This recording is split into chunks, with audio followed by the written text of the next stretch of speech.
Namaste, Jai Hind, Vande Matram. Welcome to yet another conversation here on The Right Perspective. He's not only the Lok Sabha MP from Haveri, but he's got immense and phenomenal pedigree. He's the son of Shri S.R. Bommai, former Chief Minister of the state of Karnataka. It's a pleasure to have you with us in our studio, Basavaraj Bommai ji. Namaste. Pleasure is mine. No. Thank you. The last time we connected, you were Chief Minister. Yeah. Now we are connecting, you are a parliamentarian. So, since you are coming straight from Parliament for this conversation, let's start with what is current. Okay. The G Ramji bill. Yeah. One is the name change, which the opposition is questioning. Why do you have an allergy to Mahatma Gandhi? And the second is the tamasha that we saw in Parliament. Your thoughts? See, more than this thing, the tamasha which opposition did today is really unbecoming of a responsible opposition to conduct themselves in the parliament, and parliament is there to debate and decide.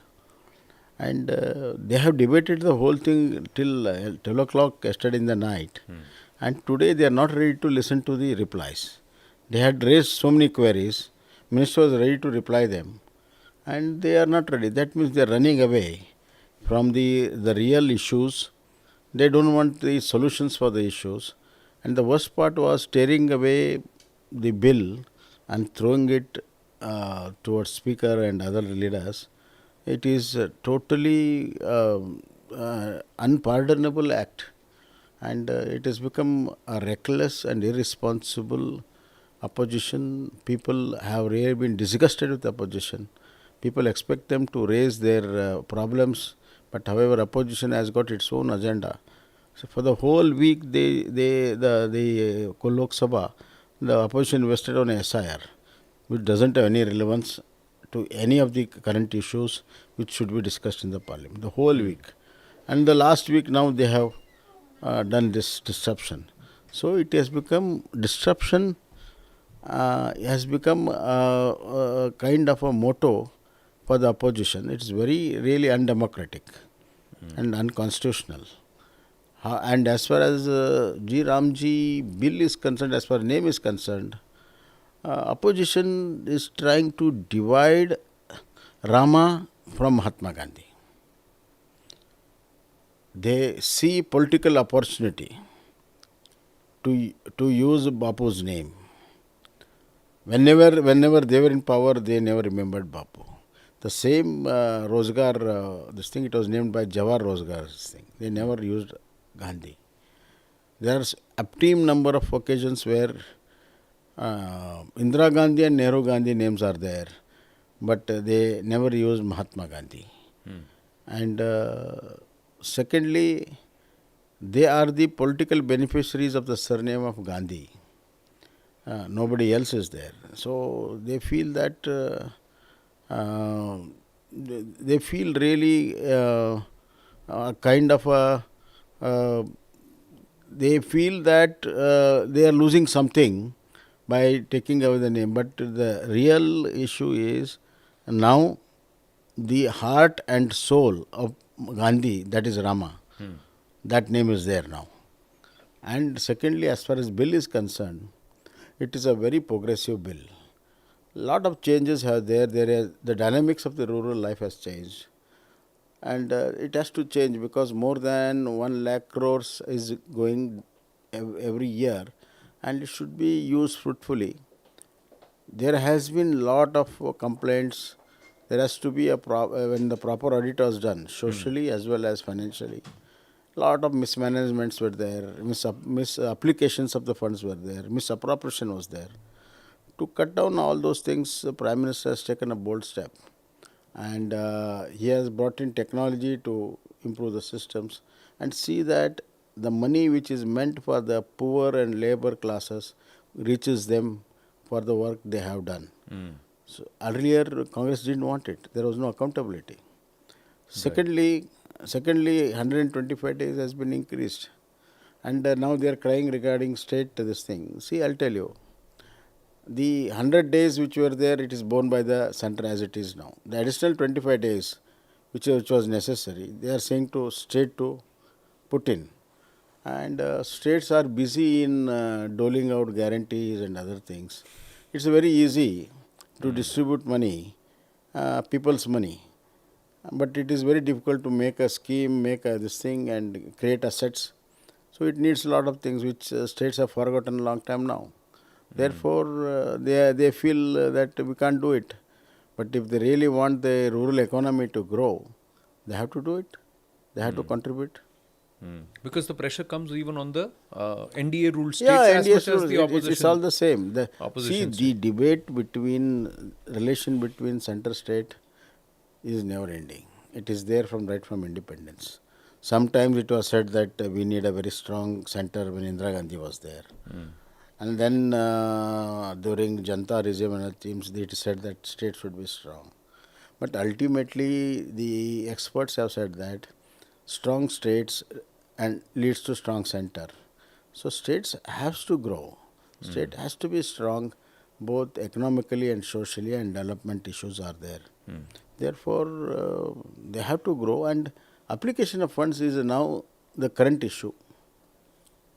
Right kind of application of funds is a current issue, and it has been debated, and it is known that the doles are not going to give the results what we speak of. Right. So we'll come to the guarantee and the doles part in just a bit. We'll talk about Karnataka also. But amidst all this disruption that happened today, there was going to be an important debate on pollution. Yeah, That got cancelled. we are very eager.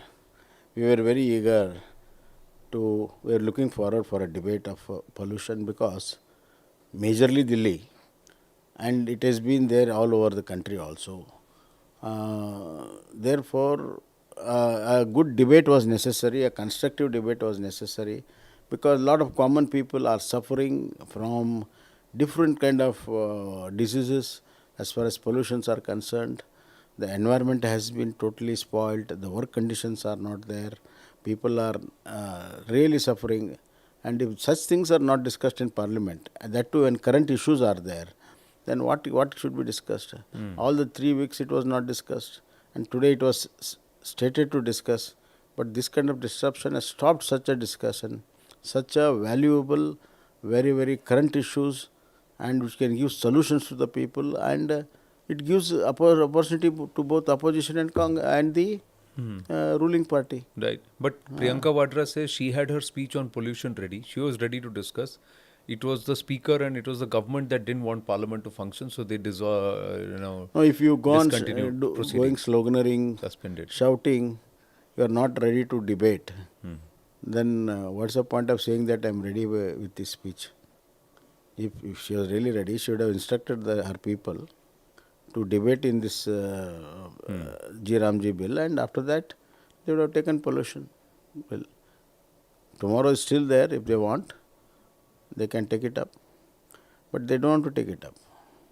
They are not interested in that. They are interested only in politicking, especially LOP. Whatever he says, that is the last word. So he has said SIR, he has said Election Commission. That's the last word. For last 6 months they are speaking the same thing, and next 6 months they will speak the same thing. Even people die in so many floods. There are a lot of natural disasters issues are there, and there are a lot of economic issues are coming up. The tariffs and other things. Do you think tariffs were discussed in the parliament? No, they weren't. The tariff has been there for last 6 months now. It has been not discussed. So surprising. So what is going to happen to the common man if it is not discussed? What is there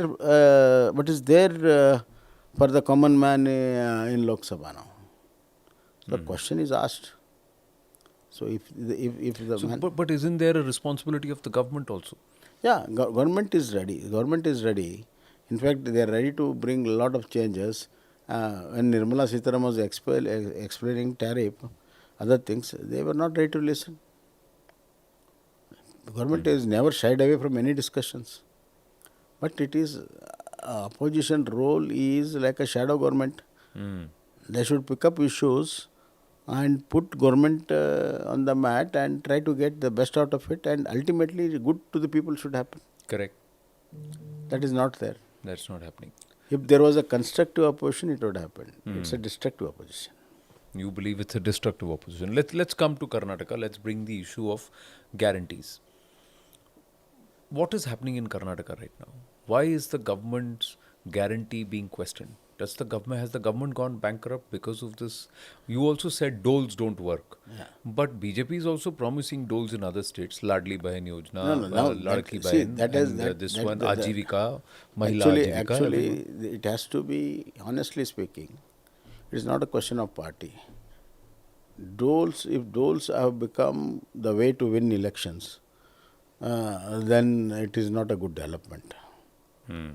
It has to be discussed and a solution should be found out, because ultimately the national wealth is there. Hmm. See, you are spreading the butter even, Correct. and spreading the butter even will never help. The results are not there. Neither it will help the beneficiaries, nor it will help the state, nor it will help the entire ecosystem, economic ecosystem around the country. People on one hand say that you should create more jobs, more employment, and you have got so much little capital which can be put to generate jobs. But at the same time, you give doles in that capital. So how can, if people get free money, then how can you create jobs? But you know very well that it's this guarantee that got Mr. Siddaramaiah into power, the Congress into power in Yeah, Karnataka. that was one of the major reasons where we lost. They made in such a way that they went and took the Aadhaar card and gave this card and guarantee card and all those things, and they won the elections. And now they are, every year more than 60,000 crores is spent on this all kind of these guarantees. The bank, I had given a surplus budget in spite of COVID. The people said we require 5 years to come out of the COVID, but within 2 years we were back on rails, and I gave a surplus budget.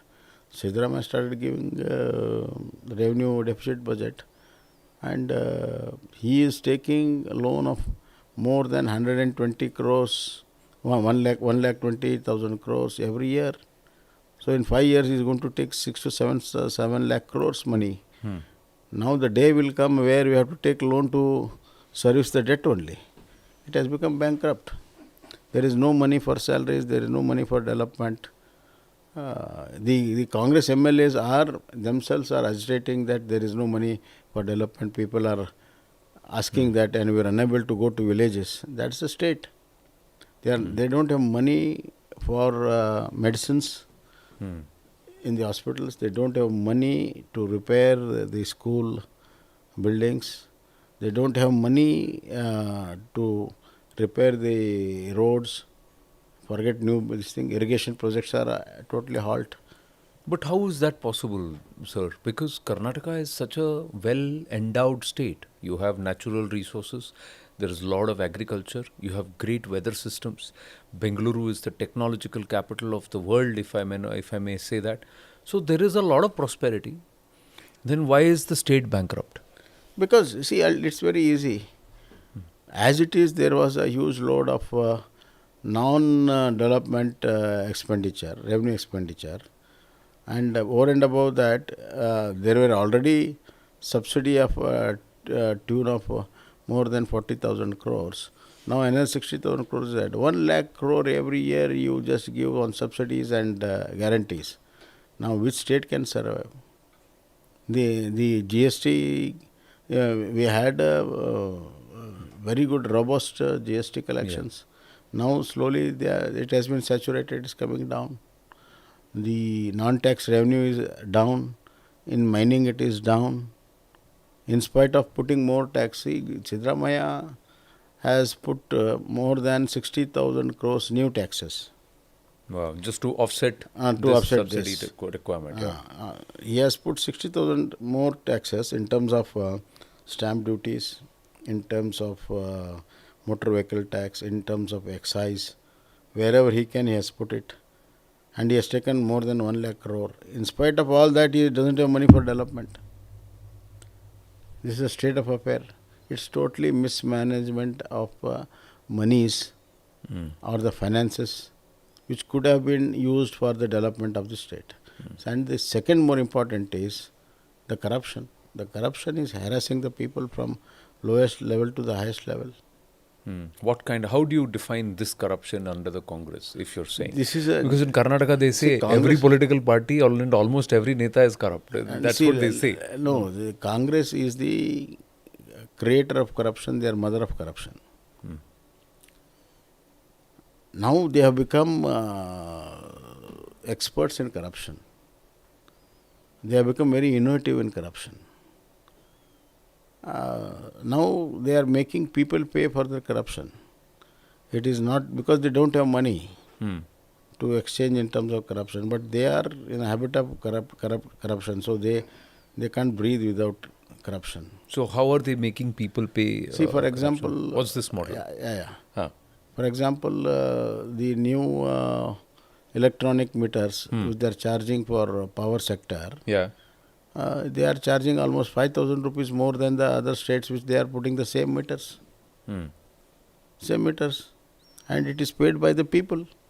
So if the contractor is getting at 1,500 or 2,000 rupees and he is giving it for 8,000 rupees, that 6,000 rupees which is there, it is going for corruption. Where it will go? So people are made to pay for this corruption.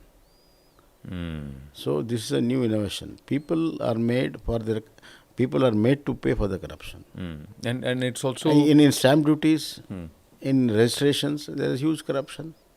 Very huge corruption. Even a remote village, some register has to be done, land transaction has to be done. Corruption is there. Unless until corruption is there, the system doesn't work. The whole thing is centralized in Bangalore. It doesn't work.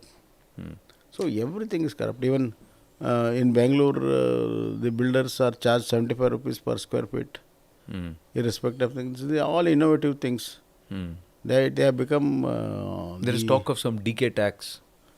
All kind of tax. Nobody is less. The entire Congress represents corruption. Congress means corruption.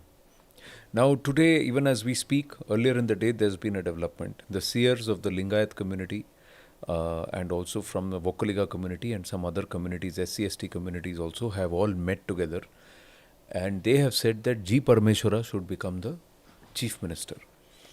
The other day, D.K. Shivakumar's supporters said he should become the chief minister. Siddaramaiah ji's son says, my father will continue for the full 5 years. What is happening, sir? Congress is in doldrums. Congress, the main cause for all this is Congress High Command. Congress High Command itself is divided. You believe that? As we see what all is happening in the last 6 months, they are unable to give firm directions to the people there. They just make some statements, nobody should speak anything. That is not going to keep anybody quiet there. People in Karnataka are much more experienced people sitting down here in Delhi. And they know that only in Karnataka Congress is feeding them. So they are on the upper hand. But if Congress High Command itself is not united, one group is supporting Siddaramaiah, another group is supporting DK. So when they are divided... In the High Command? In the High Command. Okay. That is the whole issue. If they were united and they were told either way, it would have been stopped. So High Command itself means it's the Gandhi family. So you're saying there is a division there. Right from there it starts. There it starts. Okay. So the whole setup in Delhi, they are divided. They are unable to make up their mind. So they want the best of both sides, and they are playing around it. And for some time they felt it is nice. But now it has come to a stage where the entire government future is at stake. You believe it may collapse? It may not collapse. I don't say it will collapse. But it will collapse in the minds of the people. It's already collapsed in the minds of the people. They have written it off. So who's the alternative in Karnataka right now? Alternate to Congress? It is BJP. BJP is there always. But why did the BJP fail then? When you were chief minister? Yeah, BJP failed for two reasons. One is these guarantees, as we said earlier. Yeah. They really deceived people, and the women voters especially. The entire chunk of women voters were carried away.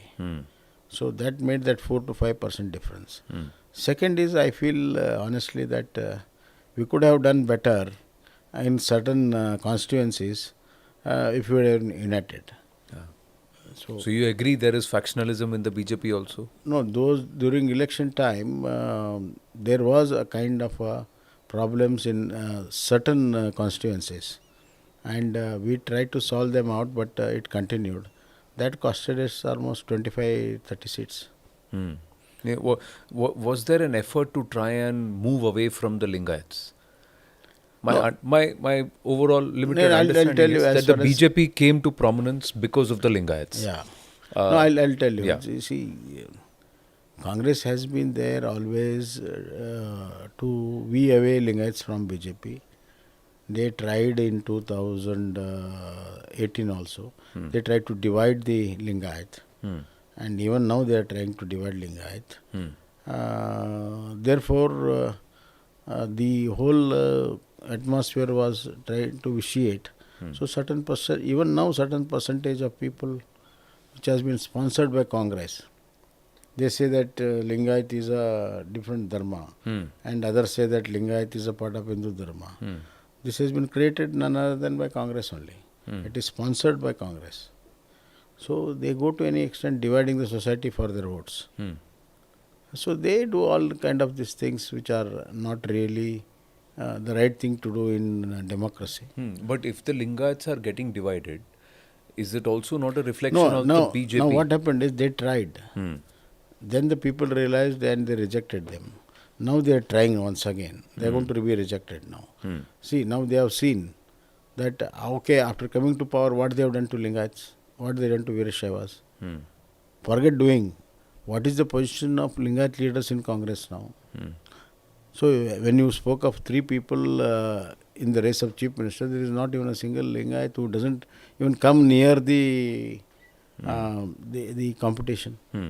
So this is a state of affairs. But you know, within the Congress, the Ahinda vote has been the backbone for Siddaramaiah ji. Even Ahinda is disillusioned now. Okay. They backed Siddaramaiah. They backed Siddaramaiah 3 times. 3 times they backed. And now that experiment has been exposed. Even there is lot of discontent among the Ahinda voters, especially the backward classes and part of ST and part of SC, the left. They are totally disillusioned.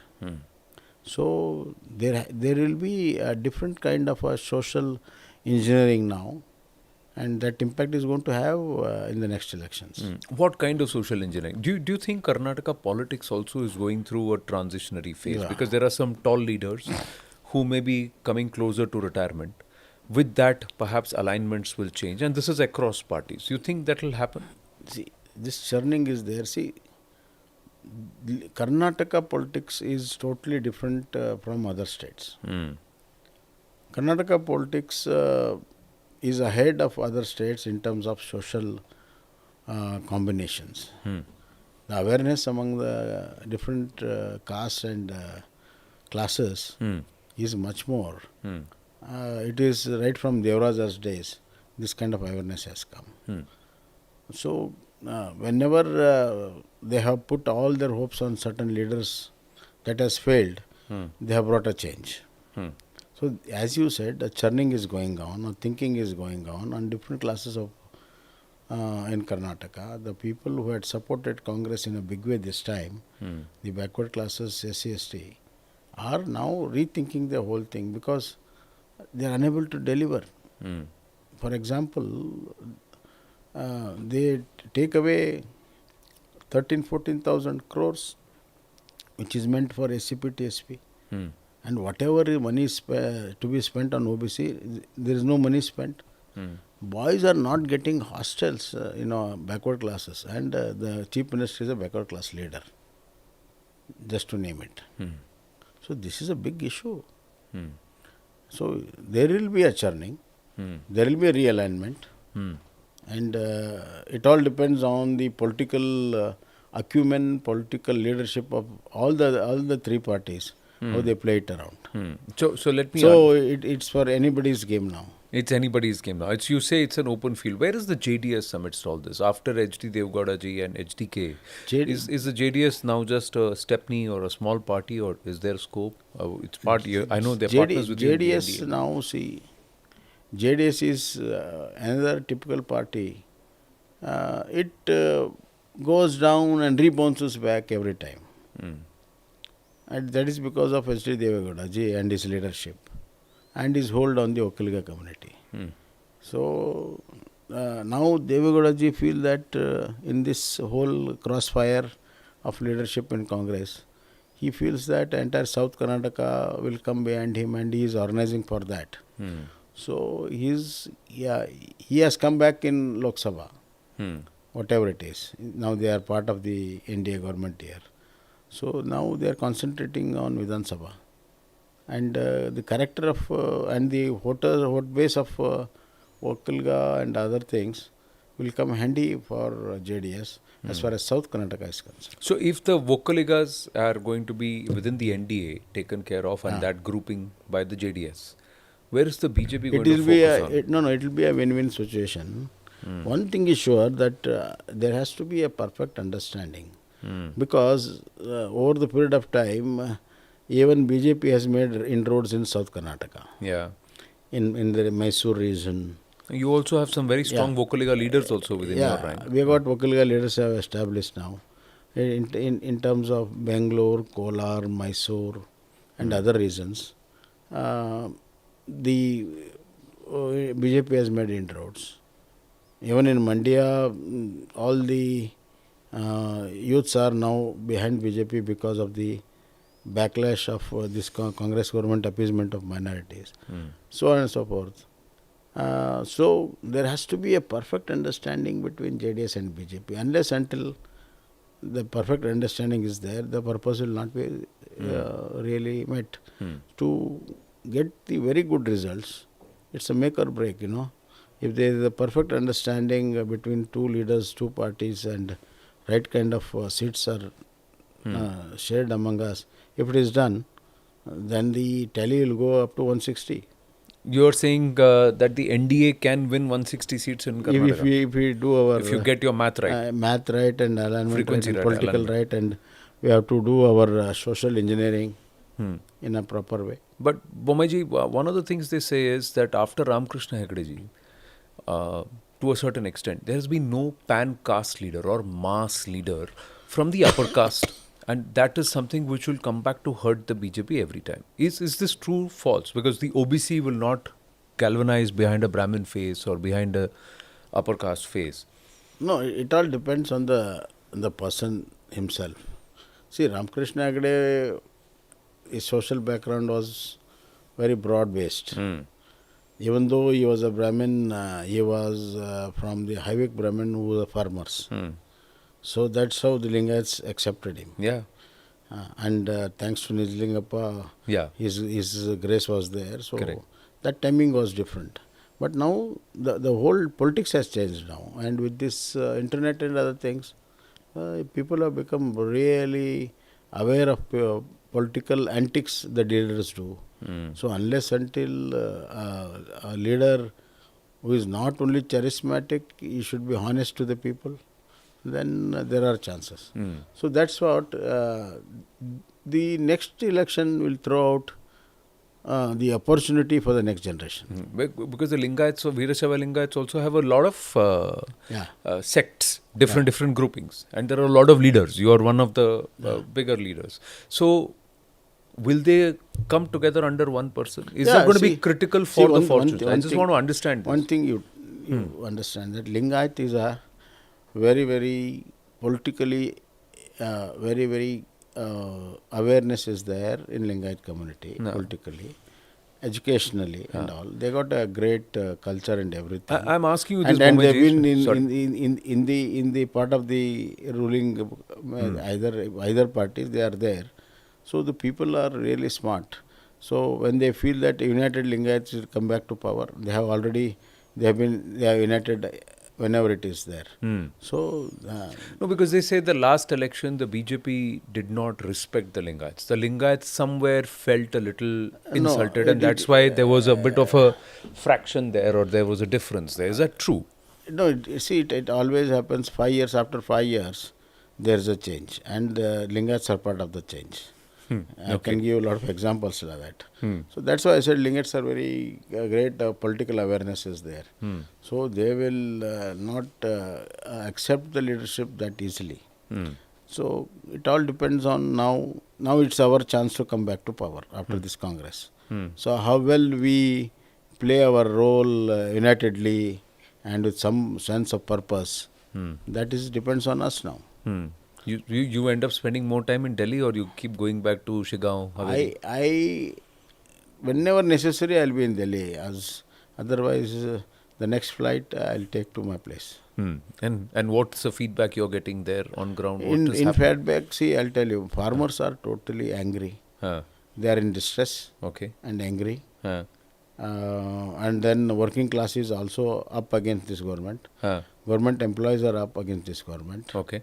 And even Dalits are all not satisfied. Huh. This much I can say now. Hmm. So a lot of things are going to develop next. Hmm. This Hindutva factor, how strong is it? And BJP being branded as a communal entity. See, it is this true, false? What is the story? it is really, sometimes I wonder in this country, if you appease another religion, it is not a sin. Hmm. And when you try to give a right place or consolidate your own religion, then it's a sin. Whenever it comes to Hindu, Hmm. whenever there will be some kind of support or association of certain issues of Hindus, we are put down, saying that it is Hindutva, communal and all. How BJP can be communal? Is it that if only Muslims are there, then it is secular? Does Muslim stands for secular? Hmm. Hindus doesn't stand for secular. This kind of narration has been right from independence, after independence has been set. Hmm. So what is secularism? Secularism is that everybody should be there. Hmm. That's all. Just because you appease somebody, that doesn't become secularism. Hmm. For Congress and all, the secularism means appease one section of the people. Hmm. Then that is secularism. Is it secularism? Hmm. While appeasing somebody, you are displeasing the entire other masses. What about them? Hmm. They don't speak about that. Hmm. So let me ask you, should Tipu Jayanti be celebrated? Tipu Jayanti should not be celebrated in public because it's going to cause unrest. People, sentiments are hurt. Hmm. What is right, what is wrong, that's a different debate. But as on today, people feel that a lot of conversions were there, a lot of violence was done during those times, especially in those areas. Hmm. So people feel that it should, at least government should not celebrate it as a part of government celebration. Hmm. If anybody wants to celebrate himself, that is not the issue. There should not be a problem. Hmm. If somebody wants to celebrate Tipu privately, let them celebrate. We are not against that. But as a government, they should not do it because you say that you are equal, you treat equal to everybody. Then if somebody's sentiments are hurt, how can you do it? Hmm. Do you believe there's a place for the So whenever we do Ganesha festival, Yeah. they stop all those things. They give so much of restrictions. Hmm. So you restrict a lot of Hindu celebrations. Hmm. So in that respect, they have to respect the sentiments of the people there. So who is playing divide and rule here? Is it the BJP or is it the Congress? See, Congress is always divide and rule, right from breaking away the great nation of Hindustan into Pakistan. From those days, they feel political benefit. In Kannada, they say, ರಾಜಕೀಯ ರೊಟ್ಟಿ ಸುಟ್ಟುಕೊಳ್ಳೋದು. They bake their bread, the political bread, Political bread. in the fire which the communal issues create. That has been done by Congress. I can give 101 examples. But Siddaramaiah ji and Congress always says whenever BJP is getting active, they polarize the See, environment. I'll tell you, I'll give you an example. In Hubli, the issue was to hoist a flag. Yeah. That's all. Yeah. In public place. And that place was claimed by both of us, but nothing stopped from hoisting a flag, national flag, on August 15th and January 10th. Yeah. Congress government didn't allow it. Congress government didn't allow to hoist a national flag in public place to appease one section of the society. They brought in military to Hubli. 6 people died. And then ultimately it went to Supreme Court. And when there was change of this thing, we played a very important role, and a flag was hoisted after 6 people dying. One simple, small example. Yeah. Like so many examples are there. Yeah. And the second appeasement is that there was a great deal of violence in KG Halli and DG Halli. Yeah. And there was firing also. Correct. And more than 200-300 people were arrested. They want to remove those cases against the rioters. Yeah. They burnt 2 police stations, and it act against the state. Not only police, acts against the state. It's a very serious matter. They want to remove cases among them. And in Hubli, they attacked the police station. They removed all the cases. In Mysore, they removed more than 200 cases belonging to SFI and other anti-national groups. So if this is the attitude, then how can you expect Congress government to be fair? How can you expect Congress government where law and order will be there, peace will be there? So it is nothing but appeasement for votes. What's your point of view on the sub-nationalism narrative?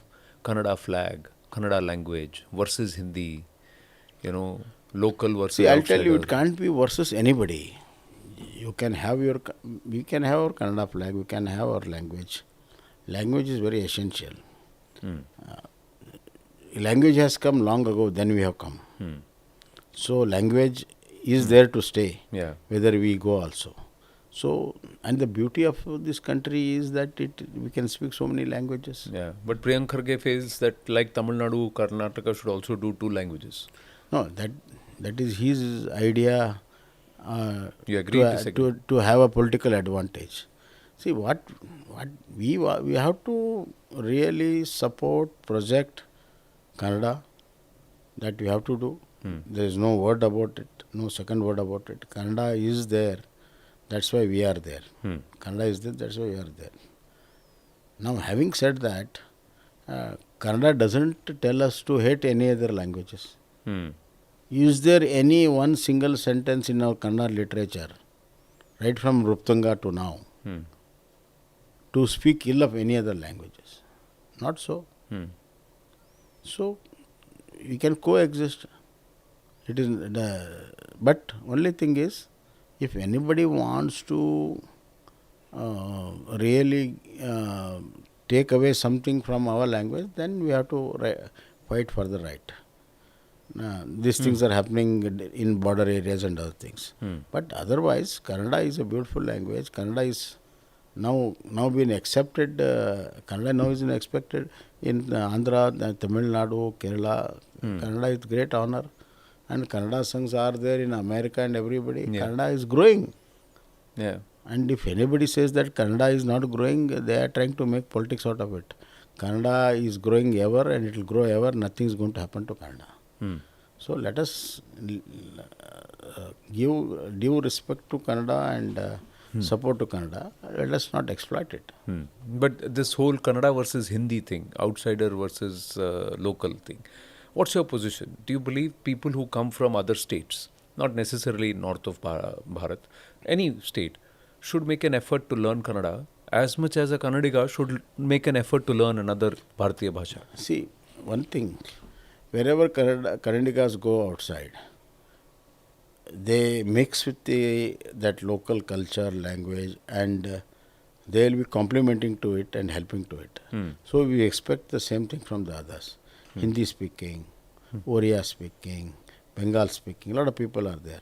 And once they come and make living in Karnataka, they should learn Karnataka. It is good for the state and good for them also. It's a very positive thing. And supposing you come to Karnataka and say that I don't want to learn Kannada, that is too much of arrogance. We will not accept that. We should not accept that. Can Bengaluru traffic be decongested? Bengaluru traffic, Had you stayed on as CM for a while, a little more time, you think you would have fixed it? it would have been a better situation. I don't 100% claim the way the traffic is going, the population of traffic is going, and the people itself, and the way the city is growing. I at least had have eased out a lot of places, traffic. Secondly, I have not added to the problems. I'll tell you, this government has added to the problems. They have. They have added to the problems. How? Instead of solving it. Now they have merged 2-3 districts in Bangalore. Earlier, 100 villages were merged in Bangalore, and those village roads were very small. And the IT has developed exactly in those villages in the southern part of Bangalore. They're all panchayat permissions were given, and panchayat has given permission for very tall buildings where IT have been now there. But the roads were very small, village roads were there. That's how the whole problem started, The density of people were concentrated in one area, where the roads were very, very tiny. Tiny. So that unplanning was there. Nobody cared why they should give permission, and if you want to give permission, the roads has to be broad, and nothing has been done. Now these people have added another 2-3 districts and made Greater Bangalore. Just for real estate benefit, these people have done it. Nothing out of love of Bangalore. Instead of controlling the Bangalore growth and creating satellite towns and other things, these people have brought in all those towns inside Bangalore now. I don't know, only God can save this. Number 2, they have given premium FAR. Oh. So the present buildings will have additionality of facilities. The roads are same, the drainage are same, everything is same. They are going to add to the problems to the traffic.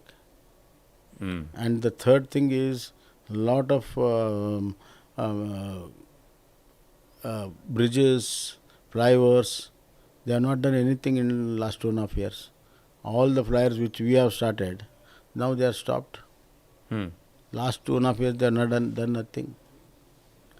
Therefore, and the suburban rail which we have taken up, which is going to decongest in a big way, they have not taken interest. Government is ready to invest more than 15,000 crores there. They are not ready to invest. So they have to take it up. We have taken up the outer road, Ring road. No, beyond Ring Road. We have taken up CRR road. Okay. All the traffic will move away. It will not come to the city, to Hyderabad and Chennai and other places. So that we have done it with the help of Government of India. So a lot of other roads which are coming and into Bangalore can be diverted to move down. It can take the Government of India help, National Highway help. I have spoken to Gadkari, but the state government is not forthcoming. They are not interested. They are not really not interested. And when the very DGP Salim had given a plan, he had got a beautiful plan. So wherever flyover has to be done, and synchronizing of the signal is another big way. Yeah. If you can synchronize signals for 5 kilometers, 10 kilometers, a lot of congestion goes. And that traffic will be flowing to the secondary roads. That secondary roads, they have got parallel roads. So you make one ways there. And the third, there are a lot of obstacles, a lot of shops and parkings are there. That has to be regulated. So there are so many ways. It doesn't cost much. We can do it. And we were doing it. All those things are stopped.